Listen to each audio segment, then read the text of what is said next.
In this lesson, we're going to discuss an overview of the course so you know what to expect as you continue on watching these videos. So, first, let's talk about the course objectives. Our first objective is that by the end of the course, you should be able to install and configure Ansible and write a playbook that utilizes Ansible key functionality. Now, don't worry if this seems daunting. We're going to create a foundation by discussing the YAML syntax and Ansible generally before we get into the business of writing playbooks. Our second objective is that you'll be able to implement Ansible best practices after watching these videos.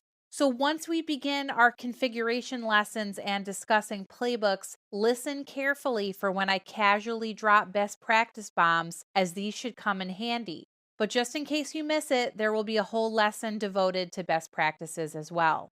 Our last objective is that you'll be able to recognize use cases for your own environment.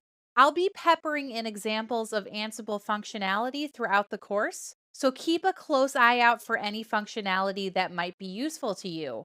But also definitely check out our targeted lessons in the special topics section. Next, I wanted to briefly discuss the course contents.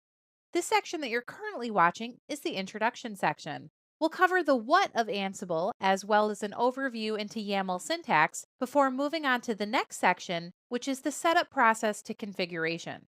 Assuming that most of you do not have a dedicated Ansible setup ready to go, we'll start by getting a test environment created and then get Ansible installed and configured so we're ready to begin our journey into playbooks. After that, we'll begin running commands against our test machine and we'll also write a playbook that utilizes various Ansible key concepts. Most of the lessons in that section will have accompanying files so that you can test out the tasks I create in the videos. So don't be afraid to begin playing around. We'll continue on in the next section with the idea of includes and more predominantly roles. Roles can seem confusing to a newcomer to Ansible, so I'll attempt to chunk out this topic by discussing includes first and then breaking down the directory structure to the actual process of creating a role. This section contains our first two-part video, so any of those you see should be considered one topic. After roles, we'll move on to some other key playbook functionality, including error handling, privilege escalation, and another two-part lesson on check mode and debugging playbooks. This will lead right into our special topics section.